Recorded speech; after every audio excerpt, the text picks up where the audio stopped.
본 방송에서 제공하는 투자 정보는 투자 판단에 대한 조언입니다. 방송에서 제공하는 주식의 가치, 가격 상승 및 하락에 대해서는 방송사에서 보장하지 않습니다. 실시간 정보 브리핑입니다. 삼성전자가 퀄컴의 프리미엄 차량용 플랫폼인 스냅드래곤 디지털 셰시 솔루션에 탑재되는 차량용 메모리 LPDDR4X에 대한 인증을 획득하며 제품 공급을 시작했다고 밝혔습니다. LPDDR4X는 차량용 반도체 품질 기준 ACE-Q100을 충족하며 영하 40도씨에서 영상 105도씨까지의 극한 환경에서도 안정적인 성능을 보장합니다. 다음 소식입니다. 이스라엘과 레바논 무장정파 헤즈볼라의 교전 소식에 이어 북아프리카 산유국인 리비아가 원유 생산 및 수출을 중단했다고 발표하면서 국제 유가가 3% 급등했습니다. 석유 공룡인 미국 엑손모빌은 최소 2050년까지 현재의 석유 수요를 유지할 것이라며 공급 리스크에 대비하지 않을 경우 오일 쇼크가 나타날 수 있다고 경고했습니다. 세 번째 소식입니다. 루닛은 2대 주주인 가던트 헬스가 40만 주를 매도했지만 양사 파트너십은 여전히 공고하다고 밝혔습니다. 현재 양사는 기존에 협업한 제품 가던트 360 티슈 넥스트 외 다른 인공지능 제품의 상용화를 논의하고 있습니다. 마지막 소식입니다. 방송통신심의위원회가 텔레그램 기반 딥페이크 음란물 제작 및 유포 사건과 관련해 긴급 회의를 소집하고 대책 마련에 나섰습니다. 방심위는 텔레그램 피해 신고 접수와 모니터링을 강화하고 경찰 수사 의뢰 등을 추진합니다. 관련주들이 대거 상한가 행진을 이어가는 가운데 대응 전략은 저희 방송 통해서 확인해 보시기 바랍니다.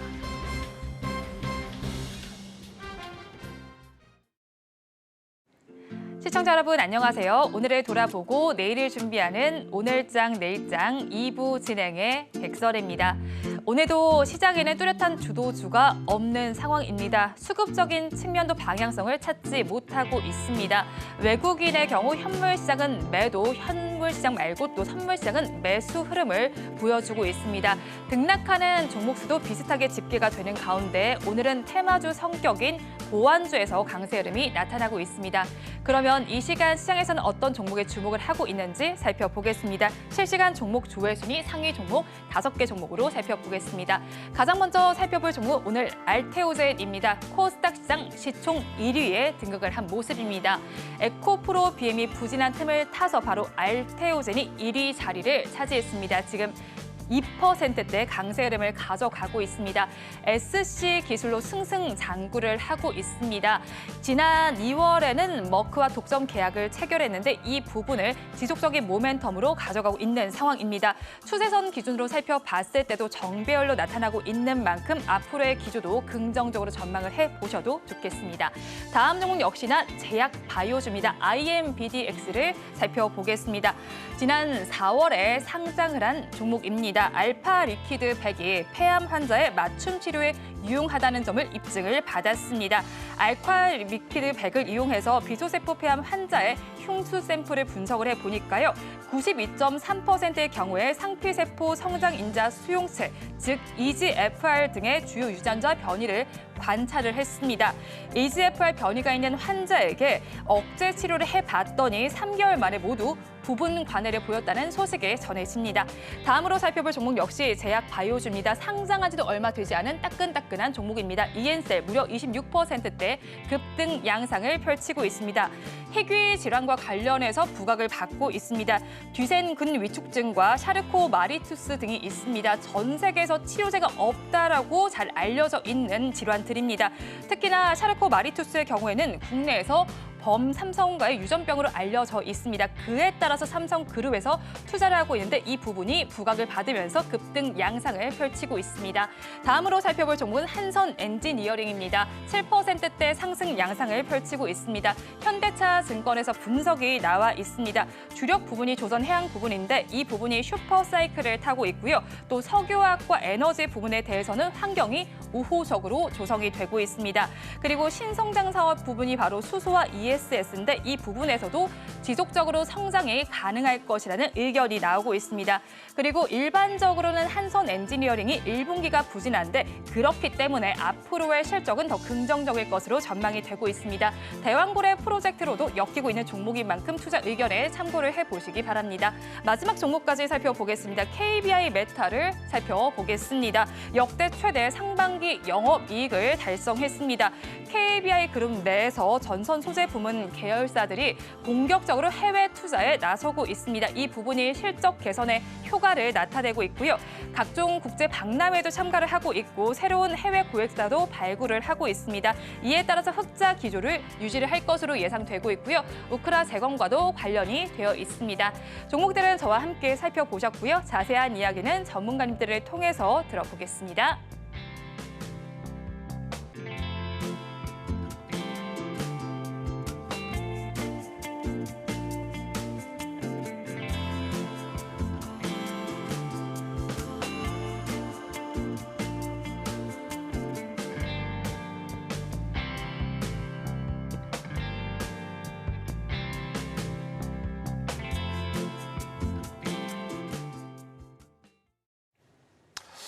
네, 일단 시장에 굉장히 많은 뉴스들이 쏟아지고 있는 오늘이 아닌가라는 생각이 듭니다. 또 이번 주 같은 경우에는 엔비디아 실적 발표를 앞두고 있다 보니 그 어느 때보다도 긴장감을 가지고 지켜봐야 하는 주식시장이 아닐까라는 생각이 드는데요.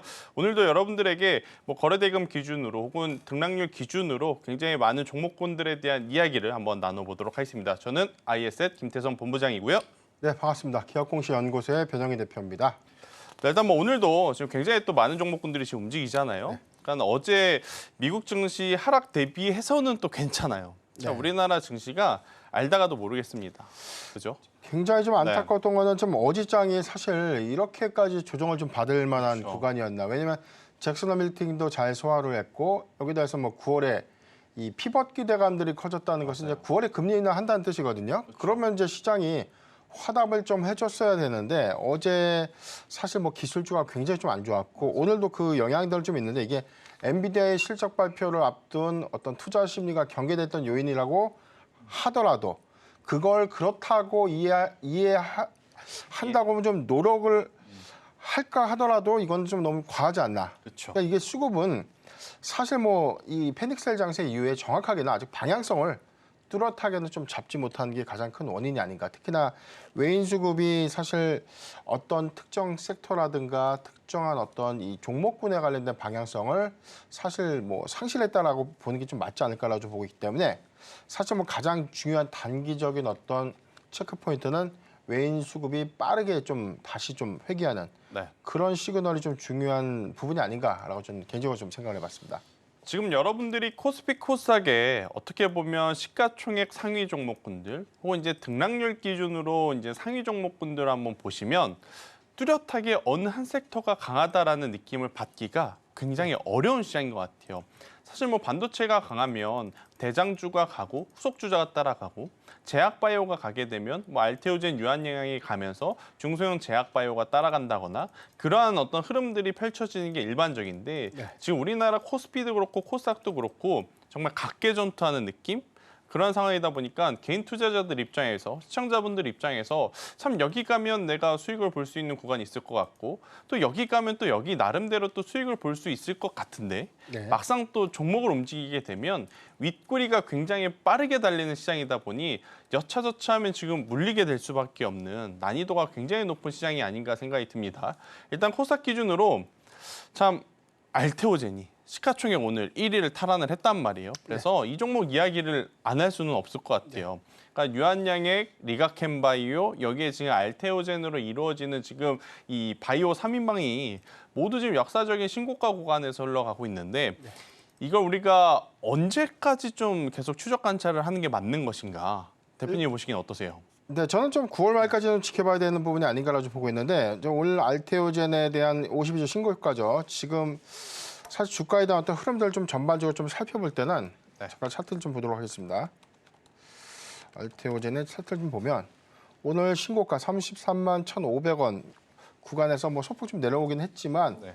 저는 상징적인 의미는 있다. 그러니까 계속해서 우리가 알테오젠을 주목해봐야 된다라고 좀 강조드렸던 포인트가 사실 뭐 키트로다의 SC 제형제의 임상 성과, 그러니까 임상이 종료된 시점이 지금 9월 말 안에는 임상 3상이 종료가 되고 여기에서 관련된 데이터가 제출이 되고 그렇다면은 빠르면 2025년도 상반기 내지는 하반기에 FDA의 시판 허가가 가능하지 않을까라는 어떤 기대감들이 좀 남아있기 때문에 단순하게 우리가 알테오젠을 좀 바라보는 시각은 시판 허가에 관련된 어떤 기대감보다는 승인이 된다면 만약에 승인까지 이루어지는 성과로 이어진다면 우리가 유한양행이 렉나자로부터 받는 이 마일스톤과 로열티 규모가 아직은 뭐 세론 작용했지만 지금 주가 좀 강한 이유가 올해 이 반영되는 영업이익의 폭이 1,000억이죠. 그렇죠. 그래서 한 800만 달러, 한 800억 정도가 영업이익의 올해 4분기 이내 좀 반영이 될 수 있고 여기 더해서는 전체 한 6조 5천억 원 규모에 추산되고 있는 10% 로열티 6,500억이죠. 이게 한 번에 들어오진 않겠지만 선별적으로 이익 개선 효과를 좀 크게 가져간다면 내년도 실적 전망치가 1,500에서 한 2천억 정도를 좀 추정을 하고 있는데 지금 알테오젠의 경우에는 이 키트로다 이 작년도 매출액이 32조예요. 네. 그런데 이게 SC 제형제로 전환이 돼서 출시가 되면 오히려 판매량이 더 늘어날 수 있다는 지표가 단순하게 좀 나오고 있죠. 물론 이게 뭐 시밀러가 본격화되면 어떤 경쟁 요소가 좀 될 수 있지만 이게 피하 주사제랑 SC 제형제랑 이 환자들이 이게 받는 그러니까 내가 만약에 처방을 받는다면 저는 IV보다는 SC를 선호할 것 같아요. 근데 이런 것들에 대한 시장 파일을 볼 때 32조의 로열티 한 5% 정도면 정말 막대한 실적이 알테오젠에 산입될 수 있는 그런 기대감까지가 향후에는 실적 영향으로 회사가 같이 반영되는 그 구간을 주목해 볼 필요가 있지 않나라고 보고 있기 때문에 저는 지금 구간에 무리하게 좀 따라가는 것은 아니다라고 보고 있지만 주가가 쉬어가는 구간 또는 조정폭이 좀 큰 구간은 계속해서 좀 모아갈 수 있는 구간이 아니었나라고 좀 판단해봤습니다.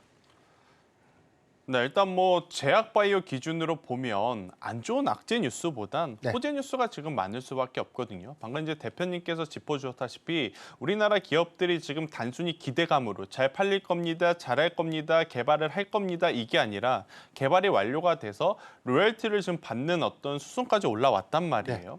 그렇기에 기대감을 충족시키는 성과를 냈다라는 기준으로 보면 저는 이제 제약바이오에 대한 두려움은 조금은 내려놓아야 되는 종목군들이 이제는 좀 생기지 않았나라고 이제 생각을 하고 있고 또 이제 추가적으로 지금 미국의 대선이 지금 저쪽에서 시끌시끌하죠. 물론 이제 이번 한 주는 엔비디아 이야기가 좀 주를 이루다 보니까 뭐 트럼프 대 해리슨, 해리슨 대 트럼프 이야기가 다소 좀 물밑으로 내려앉은 감은 없지 않아 있어요. 하지만 어느 누가 됐던지 간에 지금 또 공통적으로 내세우는 공약 중에 큰 게 하나가 뭐가 있냐면 뭐 방위 산업은 여러분들 알 것이고요. 두 번째 신재생도 여러분 알 것이고요. 세 번째 바로 약가 인하에 대한 이야기들이 좀 많이 나오고 있어요. 아마 많은 분들이 아실 겁니다. 우리나라처럼 이렇게 의료 지원을 받는 나라가 그렇게 많지 않아요. 미국도 실제로 이제 보험 적용을 안 된 제품을 이제 사려고 하면 엄청나게 큰 비용이 좀 들어가거든요. 그러다 보니 약가 인하에 대한 공약들을 내세우는 지금 그러한 상황이라서 이 기조는 단순히 이번 달에만 국한될 것이 아니라 저는 충분히 이번 대선이 있을 11월 혹은 그 이상까지도 좀 보시면 좋지 않을까 생각이 들고 있고 앞서 대표님께서는 이제 기술 특례, 기술 이전, 기술 수출에 관련된 정보를 이야기했다면 저는 결국엔 해당 이슈로 움직일 수 있는 것은 삼성바이오로직스가 아니겠는가. 네. 삼성바이오로직스가 오늘 장중에 드디어 거의 3년 만에 100만 원이라는 가격대를 이제 터치를 좀 했는데 100만 원 터치하고 나서 윗꼬리가 좀 달렸지만 저는 추가적인 상승에 대한 기대감을 충분히 가져가 볼 만한 요소는 여전히 많이 남아 있다. 그동안에 삼성바이오로직스 하면 가장 많이 고민이 됐던 게 뭐냐면 1원의 시가총액 대비 매출의 외형이 굉장히 작다는 거였거든요. 네. 근데 올해 1분기, 2분기 그런 불확실성들을 해소할 만한 매출 규모가 좀 잡혔기 때문에 오히려 시장에서는 지금 반도체 쪽보다도 제약바이오 쪽에 그러니까 과거 이제 삼성전자보다 지금 이제 삼성바이오로직스를 조금 더 좋은 점수를 쳐주는 분들이 많아질 정도로 굉장히 지금 좋은 모습을 보이고 있기에 저는 제약바이오는 단순히 어떻게 보면 지금 물들어 왔으니까 노져야지 짤막한 어떤 흐름으로 좀 보실 게 아니라 저는 개인적으로 하반기 내내 좀 봐야 되지 않을까? 네. 저는 이런 이야기도 드리고 싶은데 대표님이 보시기에 오늘 지금 또 그렇게 많지 않은 거래 대금으로도 등락률 보이는 종목군들 많잖아요. 지금 우리가 제약바이오를 하나 살펴봤는데 제약바이오 외에서 또 우리가 살펴봐야 될 종목이 있다면 대표님이 보시기에는 어떤 섹터와 어떤 종목을 좀 보시는 게 좋을 것 같으세요? 네, 오늘 시장에 좀 특징적인 내용들이 있다면 뭐 우리가 주도주가 좀 쉬어가면 개별주 장세가 한 섹터가 그 테마의 어떤 연속성이라든가 수급 연속성을 좀 이어가지 못하고 있는 흐름들을 좀 보여줬는데 오늘 보안주가 굉장히 좀 강하죠. 오늘 디지캠, 뭐 센즈랩, 한싹, 모니터랩, 뭐 라운시큐어 이렇게 좀 강한 흐름들을 보여주고 있는데 지금 뭐 텔레그램의 딥페이크에 관련된 수사 의뢰를 뭐 방통심의위원회가 수사를 좀 의뢰했다라는 어떤 이슈가 좀 부각이 되면서 보안주가 좀 오늘 강한 흐름을 좀 보여주고 있는데 저는 사실 이게 뭐 전반적인 상황에서에 대한 보안주들, 뭐 향후에 대한 기술력들, 뭐 각각의 어떤 종목들의 차별화가 좀 있지만 실적만 딱 놓고 봤을 땐 이렇다 할 어떤 실적의 확장성을 좀 보여주는 종목들은 좀 다소 제한적인 흐름들을 좀 보여줬거든요. 그래서 저는 사실 보안주를 어떤 기술의 관점에서는 굉장히 좀 긍정적으로 좀 보고 있는데 이게 우리가 성장주라는 개념에서 현재보다 뭐 3개월, 6개월, 1년 이후에 주가가 더 우상향할 수 있는 요건을 좀 과연 갖출 수 있는가라는 관점에서 그 탄력도가 좀 떨어지지 않나라 좀 보고 있기 때문에 일단 뭐 대표님 보시기에는 이 보안주 당분간 시세 연속성을 좀 어떻게 좀 보고 계신지 한번 질문 드려보겠습니다. 일단 결국엔 주도주가 쉬어가면 저는 테마주들의 어떤 잔치가 될 가능성이 높다라는 기준으로 보면 네. 해당 이슈는 조금 길게 저는 봐야 되지 않을까라는 생각이 들어서요. 제가 또 마침 준비한 게 오늘 종가 베팅 이쪽을 좀 준비를 했거든요. 자, 그 전에 오늘 이제 거래대금 상위 종목까지 한 번 더 앵커님과 체크를 하고 나서 우리가 종가 베팅 시간에 못다한 이야기는 조금 더 자세하게 드리도록 하겠습니다. 이 시간 시장에서는 어떤 종목에 돈이 몰리고 있을까요? 거래대금 상위 종목 5개 종목으로 압축해서 살펴보겠습니다. 앞서서 보안주 이야기를 해주셨는데 오늘 거래대금 상위 종목에도 위치를 하고 있습니다. ICTK를 먼저 살펴보겠습니다. 두 자릿수대 급등 양상을 펼치고 있습니다. 텔레그램에서 문제가 나왔습니다. 음란물 영상이 유포가 되게 되면서 이에 따라서 방송통신심의위원회에서 칼을 빼들었습니다. 긴급회의를 소집을 했고요. 대책 마련을 할 예정입니다. 이에 따라 오늘 보안주들이 전반적으로 테마성으로 상승 양상을 펼치고 있습니다. 그 안에서 ICTK의 경우에는 물리적 봉제 방지, 즉 퍼프 기술을 개발했습니다. 이 부분을 세계 최초로 상용화한 점이 부각이 되고 있고요. 디지캣과 센즈랩, CU박스는 상한가를 기록하고 있습니다. 다음으로는 SK하이닉스로 넘어가서 살펴보겠습니다. 2%대 약세 흐름을 가져가고 있습니다. 엔비디아의 실적 발표를 앞두고 있기도 하고요. BNK 투자증권에서는 목표가를 하향 조정하기도 했습니다. 그래도 투자 의견은 매수로 유지를 했습니다. 이유를 좀 살펴보니까요. 사실상 내년에 엔비디아향 HBM 수요량이 이전보다 축소된다라는 부분이 부각이 됐기 때문입니다. 이에 따라서 AI에 대한 기대감이 조금 줄어드는 것이 아니냐라는 우려감이 나오는 겁니다. 다만 SK하이닉스의 매출에 미치는 영향은 제한적일 것이다라고 내다봤고요. SK하이닉스가 이 부분의 우선 공급자이기 때문입니다. 내년 캐파 물량 확보에는 문제가 없을 것이고 8단과 비교했을 때 12단 제품의 가격 프리미엄이 있기 때문에 큰 걱정은 하지 않아도 되겠습니다. 하지만 차트 기준으로 살펴봤을 때는 추세선이 꺾이려고 하기 때문에 투자에는 조금 유의가 필요해 보이는 시점입니다. 다음으로는 제약 바이오주 중에서 삼성바이오로직스를 살펴보겠습니다. 오늘 장중에 100만 5천 원까지 올라가면서 황제주에 등극하는 모습이 나타나기도 했습니다. 하지만 윗꼬리가 좀 길게 달리는 양상이 펼쳐집니다. 0.83%의 강세가 나타나면서 97만 원 선에 거래가 되고 있습니다. 그래도 국내외 금리 인하 기대감 속에서 제약 바이오주에는 투심이 쏠리고 있고요. 생물보안법 역시도 다음 달에는 통과가 될 예정입니다. 이에 따른 투자도 한번 체크를 해보셔야겠습니다. 다음으로는 유한양행을 살펴보겠습니다. 유한양행 최근에 FDA 승인 이슈가 있었습니다. 이에 더해서 유한양행은 조금 더 힘을 내겠다는 의지를 밝히고 있습니다. 이중항체와 알레르기 등 신약 후보 물질을 임상 부분을 대대적으로 확대할 예정이라고 밝혔습니다. 유한양행은 바이오벤처와 또 협업을 하고 있는 오픈 이노베이션 전략도 시행을 하고 있고요. 수급적인 측면을 살펴봤을 때는 기관과 외국인이 공방을 벌이고 있습니다. 기관은 4거래일 연속 매수 기조를 나타내고 있는데 외국인은 2거래일 연속 매도 기조를 보이고 있습니다.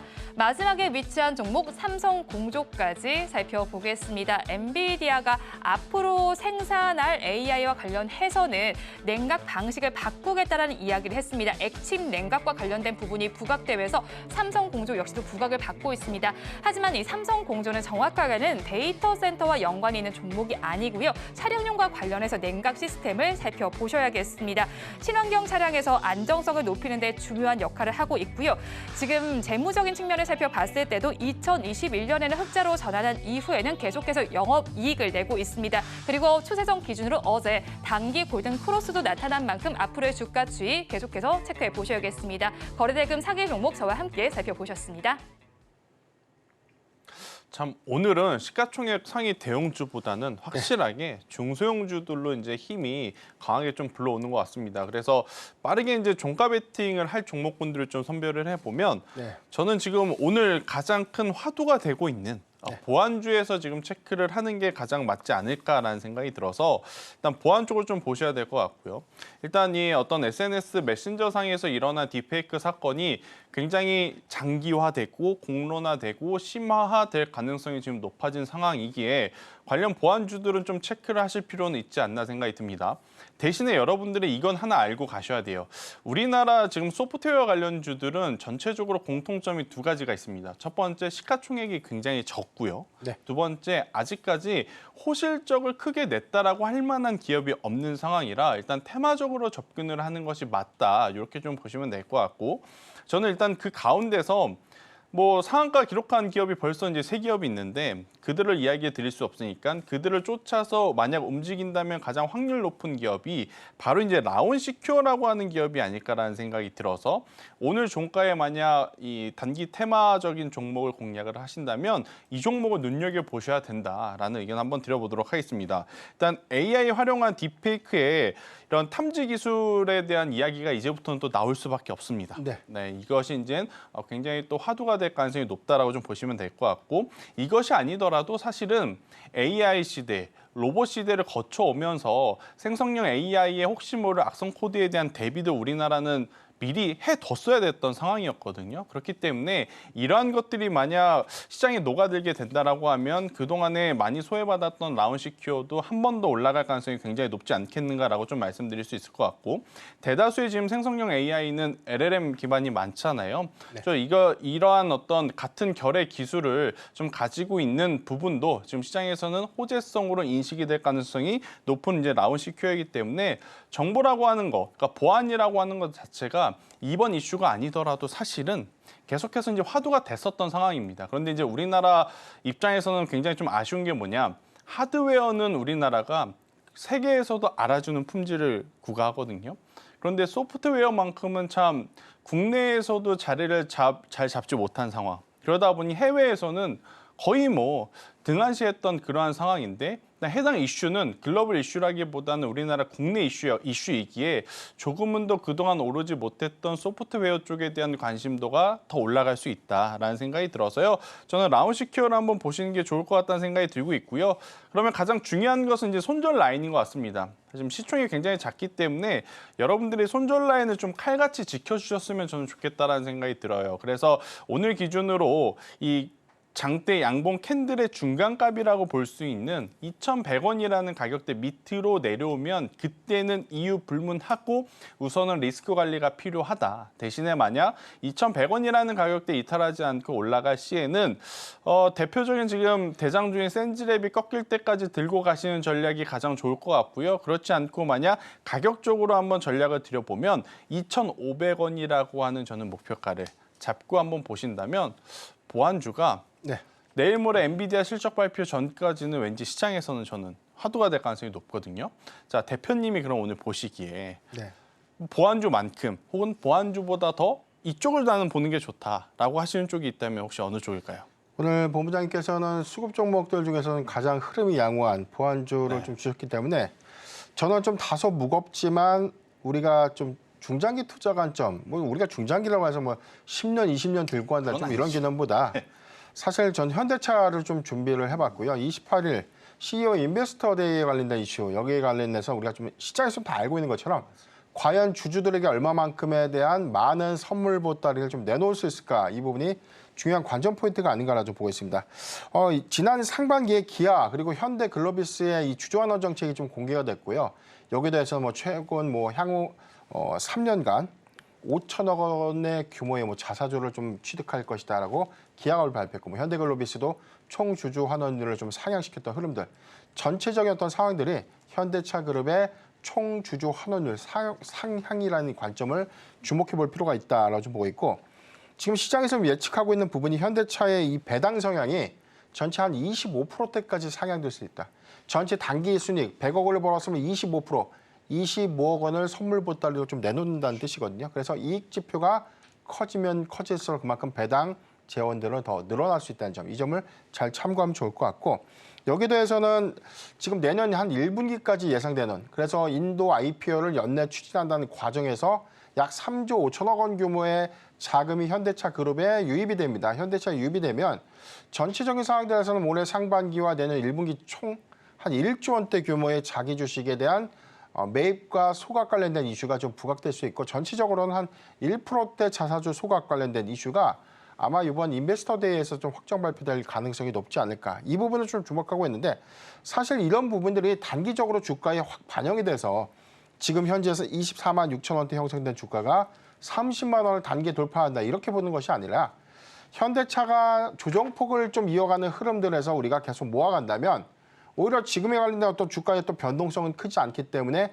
주가의 어떤 수익 비율은 낮을 수밖에 없지만, 우리가 분기 내지는 반기, 여기는 지금 분기 배당이 없죠. 현대차의 경우에는 기말 배당을 좀 눌러볼 수 있을 것 같은데, 현재 구간에서 저는 뭐 배당 성향이 좀 높아지고 있고 총 주주 환원율이 높아진다는 부분들은 향후에 기업 밸류업에 관련된 프로그램들이 조금 더 구체화되고 본격화된다는 과정에서 현대차의 어떤 주가 반영을 좀 주목해볼 필요가 있지 않나라고 좀 보고 있기 때문에, 저는 한 24만 5천 원 구간 미만은 분할 매수가 좀 가능하다고 봐요. 지금 박스권 구간인데 사실 뭐 241선이 22만 5천 원대 구간, 그래서 24만 5천 원대 구간에 진입을 한다면 전 여기서부터 계속해서 좀 분할 매수는 좀 가능하지 않을까, 그렇게 보고 있기 때문에 24만 5천 원 미만 분할 매수, 그리고 우리가 가져가는 어떤 구간들은 기말 배당에 관련된 요건들을 우리가 좀 주목하면서 올라갈 때 매수가 아니라 오히려 주가가 1%, 2, 3% 이렇게 계속해서 좀 하락하는 구간에 점진적으로 좀 모아가는 전략은 유효하지 않을까라고 좀 말씀드렸습니다.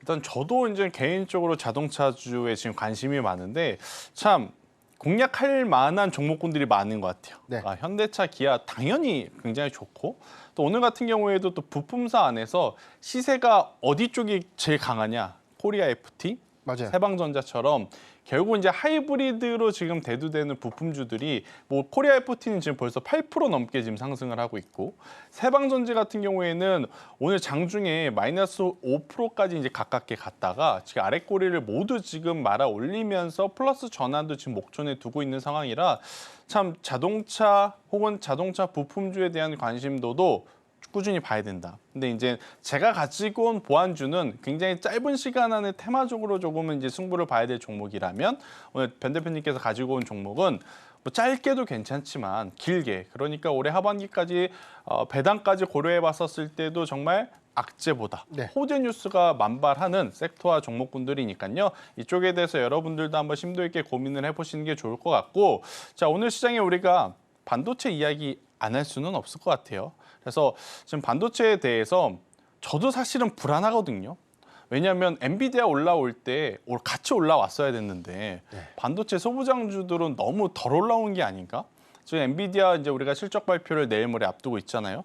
대표님이 보시기에 반도체 쪽은 어떤 부분에 우리가 지금 주목을 해야 될까요? 한국은 많이 위축이 좀 되고 있는 흐름인데, 좀 미국의 상황들을 좀 보면 그렇게 우려스러운 그런 분위기는 아니다. 월간 좋아요. 그렇죠. 네. 지금 2분기 매출액이 286억 달러, 그리고 EPS가 6사부를 좀 전망을 좀 하고 있는데 월가는 이제 이 부분을 좀 상회할 것이다라는 내용들이 나오고 있고 크게는 지금 3분기 가이던스를 314억 달러로 좀 제시를 했는데 이게 좀 상향 조정된다. 그러니까 최근에 어떤 시장 컨센서스도 10% 정도 좀 상향이 됐는데 만약에 월가가 상향된 추정치된 매출을 뛰어넘거나 부합만 하더라도 저는 굉장히 장사를 좀 잘했다라고 평가하는 것이 맞다. 그래서 2분기는 사실 뭐 걱정은 없는 게 네. 가장 중요한 부분이 과연 3분기 그리고 하반기 전체를 봤을 때 반도체 피크를 좀 논할 만한 이슈, 즉 가이던스가 하향될 수 있는가 이 부분이 가장 중요한 어떤 체크 포인트가 되지 않을까라고 보고 있는데 일단 월가는 지난 1분기 300억 달러를 좀 초과한 314억 달러를 좀 전망을 했어요. 그렇죠. 근데 엔비디아 최근 성향을 보면 314억 달러를 월가 예상했으니까 우리는 320억 달러 할게라고 소폭 더 확장해서 좀 발표를 하지 않을까. 그러니까 저는 좀 조심스럽게 그렇게 좀 전망을 해보고요.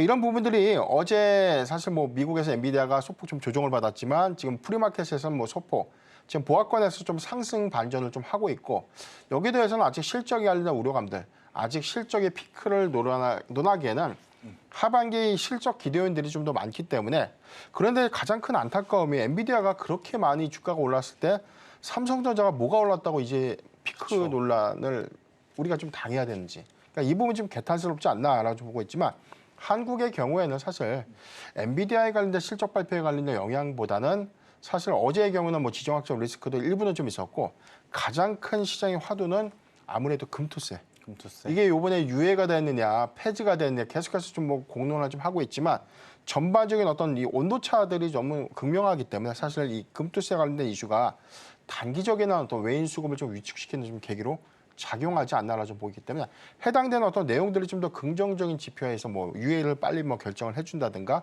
폐지로 좀 이어질 수 있는 시그널이라면 전 충분히 주도주의 회귀는 좀 예상해 볼 수 있지 않나라고 좀 말씀드리겠습니다. 참 어떻게 하다 보니 지금 원달러 환율 기준으로 봐도 네. 외국인들이 다소 조금 이제 부담스러울 수 있는 상황에 금투세까지 참 안 도와주고 있는 상황인데 이걸 좀 빠르게 해결을 좀 해주신다면 우리나라 증시도 K국장이라고 하는 좀 비아냥거림은 네. 좀 덜하지 않을까라는 저도 생각을 하고요. 그러니까 엔비디아 실적 기준을 전 다시 한번 말씀드려보면 제 기준으로는 다른 것보다는 영업이익률, 그러니까 마진율을 여러분들이 꼭 한번 살펴볼 필요는 있는 것 같아요. 그러니까 과거에 테슬라가 정말 폭발적인 성장을 좀 보였을 때가 뭐였냐면 남들이 보여주지 못하는 완성차 그룹들이 보여주지 못하는 영업이익률을 보여줬기 때문이었고 이번에 엔비디아도 마찬가지입니다. 영업이익률이 높다는 건 그만큼 시장을 독점적으로 가지고 있다는 것을 어떻게 보면 또 이렇게 말을 해주는 거잖아요. 만약 영업이익률이 흔들린다면 저는 시장에서의 변동성도 충분히 나올 수 있다. 하지만 영업이익률이 여전히 높은 위치에서 흘러가게 된다면 저는 하반기 그동안에 못 올랐던 반도체 주들에게는 어떻게 보면 또 한번 기회가 될 수 있지 않을까? 대신에 이제 반도체 종목군들이 올라오려면 외국인들의 수급이 필요하다. 외국인들이 우리나라 시장 잘 들어오게 하려면 금투세 저는 잘해 주셨으면 좋겠다는 이야기 한번 드려보도록 하겠고 또 어제 오늘 또 시장의 특징이라고 한다면 네. 신규 상장주들이 장중에 갑자기 막 크게 또 움직이는 흐름들이 나와요. 뭐 어제 오늘은 뭐 이엔셀 같은 기업들도 움직였고 대표님이 보시기에 신규 상장주 공략해야 될까요, 우리가? 저는 좀 단기적으로 좀 보고 있는데 네. 일단 이게 사실 뭐 넥스트 바이오메디컬이라든가 이엔셀, 아이비엠 테크놀로지 지금 뭐 오늘 최대 상승폭 대비는 지금 상승폭을 좀 반납하는 흐름들 보이고 있는데 그러니까 신규 상장주 이렇게 봐야 될 것 같아요. 지금 많이 싸졌으니까 접근하고 반등 나왔으니까 타야지 이렇게 접근하면 사실 보유해수 물량에 대한 추정치 그리고 공모가를 꼭 기억을 하면 좋을 것 같은데 네. 넥스트 바이오 메디컬의 공모가가 29,000원이었어요. 그런데 공모 시장 상장일 다음 날까지 제가 기억하기로 한 24,000원대까지 주가가 빠지고 나서 최근에 반등을 했는데 전체 44%의 유통 물량 이 부분은 언제든지 시장이 좀 나올 수 있기 때문에 공모가를 좀 상회하는 그런 흐름들 안에서는 차익 매물이 좀 나올 수 있고 이탈 매물이 좀 나올 수 있는 이런 부분들 좀 주의를 좀 해야 될 것 같고요. 이엔셀은 지금 15,000원 대비해서 굉장히 좀 많이 올라갔기 때문에 저는 일단 차익 매물 경계감으로 우리 좀 봐야 되지 않나. 가장 중요한 부분은 IBM 테크놀로지인데 이게 공모가 10,000원입니다. 그런데 지금 8,250원. 최근에 주가 많이 빠졌다가 올라왔는데 이거는 환매 청구권이 있어요. 그러니까 10,000원에 내가 청약을 했지만 만약에 주가가 좀 거꾸로 가면 증권사에서 9,000원까지는 개런티를 해주는 거예요. 그러니까 나는 10%만 손해봐도 언제 어느 정도에 대한 원금 보장이 좀 된다는 장점이 있지만 지금 공모가보다 좀 싸졌으니까 좀 접근을 해봐야지라고 잘못 들어왔다가는 위험하죠. 좀 다소 좀 리스크하지 않나. 그래서 저는 지금 주도주가 좀 쉬어가는 자리에서 오히려 지금 신규 상장 종목이라든가 특정 개별 섹터 내지는 개별 수급 종목들이 계속해서 좀 더 강한 흐름을 좀 보여주고 있는 부분들은 좀 일부 종목군들 좀 제외하고는 그 상승 탄력도는 계속해서 좀 연속성은 좀 떨어지지 않을까. 그렇게 좀 판단을 해봤습니다. 대표님 네. 보시기는 어떠신지요? 일단 뭐 제가 또 추가적으로 체크하는 쪽은 수급 밸류 프로그램으로 인해서 네. 그동안에 이제 시장에서 나름 정말 견조하다라는 표현이 딱 들어맞았던 은행, 네. 금융 이쪽이 오늘 어떻게 보면 시장보다 지금 더 약한 모습을 좀 보이고 있거든요. 네. 그래서 이제 많은 투자자분들이 고민 혹은 고민이라는 표현이 맞을 것 같아요. 고민을 좀 하실 것 같아요. 가지고 계신 분들은 지금 매도해야 되느냐, 없으셨던 분들은 그동안에 시장이 안 좋을 때마다 수급 밸류 프로그램은 나름대로 주주 환원이라고 하는 키워드를 계속 강했기 때문에 매수를 해야 되느냐, 이 고민이 좀 많으실 것 같은데 제 기준으로 일단은 고냐 스탑이냐 기준으로 보면 조금은 멈췄다가 보시는 게 맞지 않나. 왜냐하면 이들의 공통점은 일단 첫 번째 주주 환원이라고 하는 부분도 있지만 금리 인상기에 같이 어떻게 보면 궤를 좀 했었던 결이 좀 비슷했었던 상황이었는데 지금 9월 달에 금리 인하를 시작으로 인해서 추가적으로 몇 번 더 할 것인지 아니면 또 속도에 대한 이야기가 나올 때 이들은 다소 이제 좀 부담이 될 수밖에 저는 없다는 생각이 들어요. 그래서 수급 밸류업이라고 하는 키워드로 그동안에 굉장히 좋은 모습을 보였지만 지금 위치에서 저는 사야 되느냐 팔아야 되느냐 판단을 하기에는 좀 어렵고 만약 둘 중에 하나를 선택을 해야 된다면 일단은 비중을 줄이는 게 저는 맞지 않을까라는 나름의 좀 의견을 드려보면서 참 우리나라 증시는요 굉장히 복잡한 것 같습니다. 네. 월요일 날 강했던 섹터가 화요일 날 강하지 않고 월요일 날 약했던 게 갑자기 느닷없이 또 화요일 날 강하고 그러한 모습들이 좀 이어지고 있어서 많은 투자자분들이 참 걱정하니 걱정을 하실 것 같은데요. 일단 그러한 고민들을 저희가 이제 매주 그러니까 매일 방송을 통해서 해결해 드리고 있으니까 끝까지 좀 시청을 해주시면 좋을 것 같고요. 오늘 저희가 준비한 내용은 여기서 마치도록 하고 저희는 다음 주 이 시간에 다시 인사드리도록 하겠습니다. 감사합니다.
네, 방금 우리 시장이 마감이 됐습니다. 어떤 모습으로 마감이 됐는지 지수 통해서 살펴보는 시간 가져보도록 하겠습니다.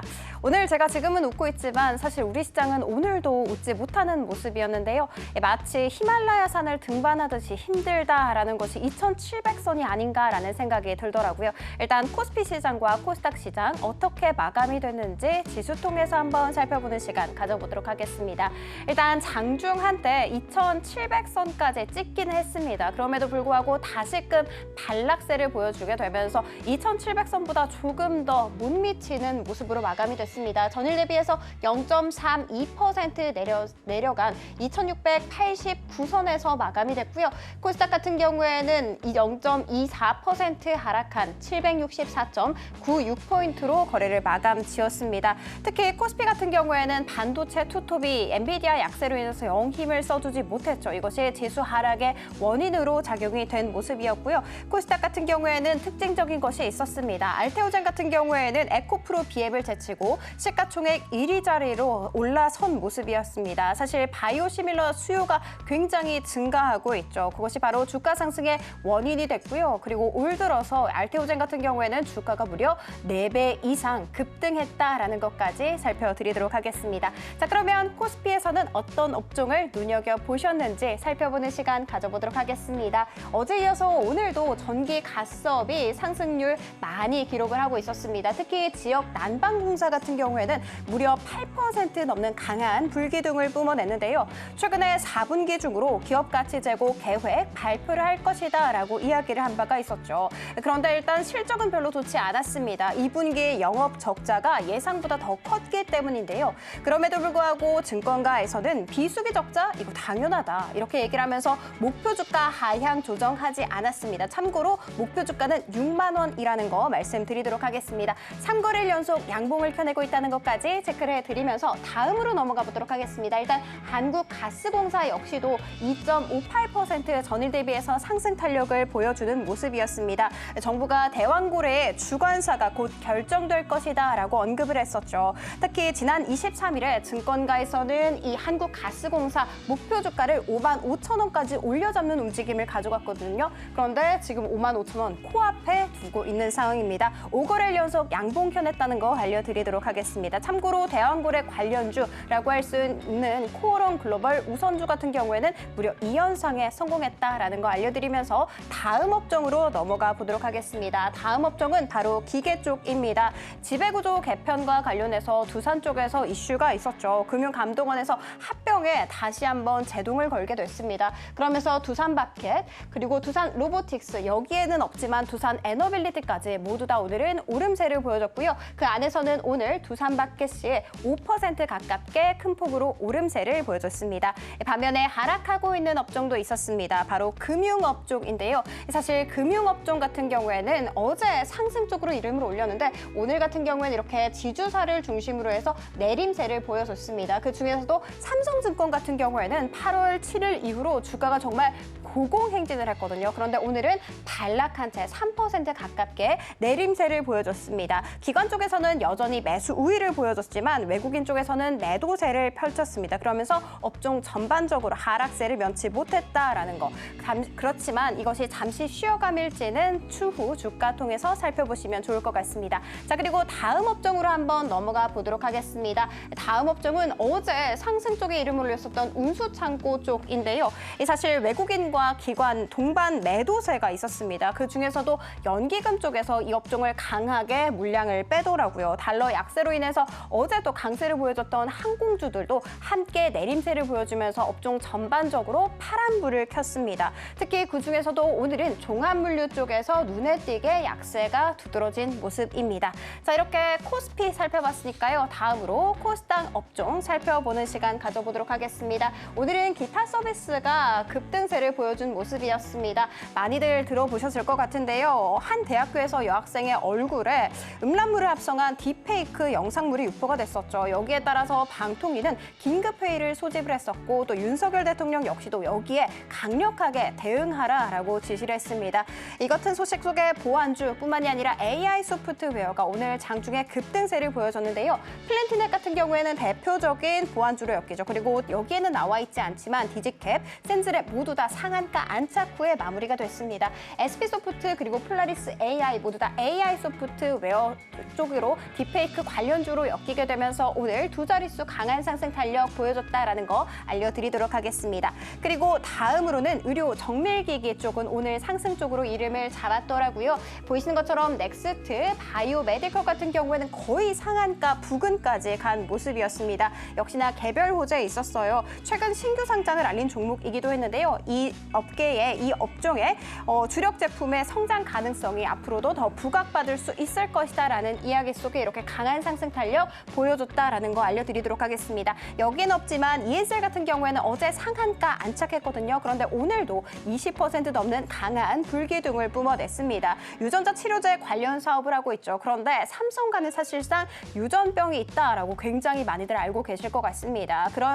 그렇기 때문인지 모르겠지만 삼성에서 이 ENCell의 지분 한 10%를 보유하고 있다라는 사실 속에 오늘도 20% 넘는 강한 상승세 보여줬다라는 거 알려드리도록 하면서 다음으로 넘어가 보도록 하겠습니다. 바로 다음은 기타 제조 쪽입니다.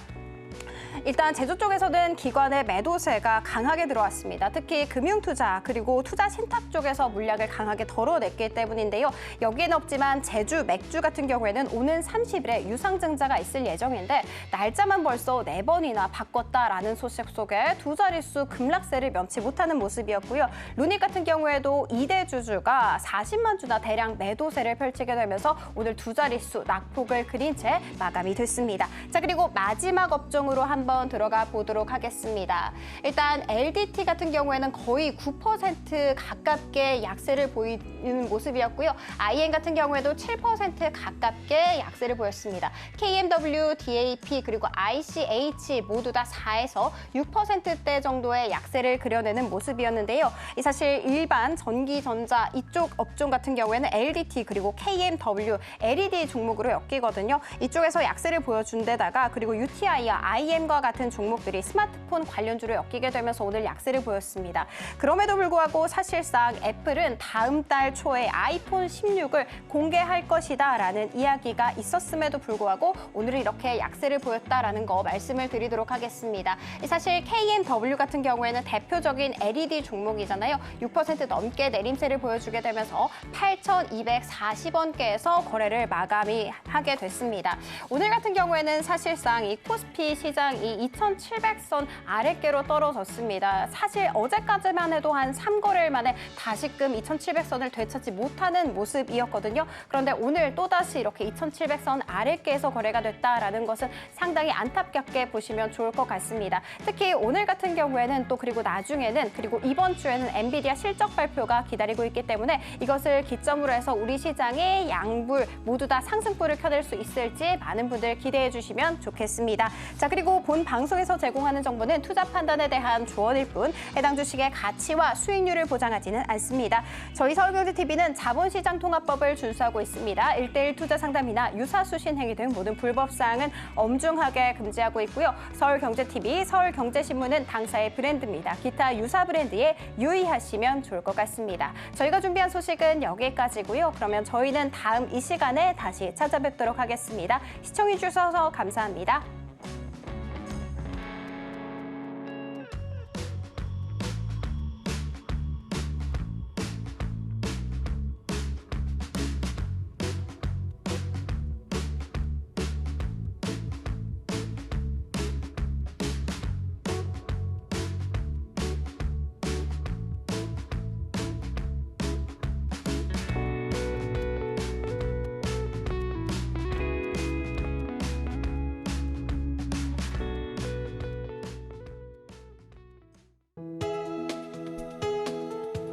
본 방송에서 제공하는 투자 정보는 투자 판단에 대한 조언입니다. 방송에서 제공하는 주식의 가치, 가격 상승 및 하락에 대해서는 방송사에서 보장하지 않습니다.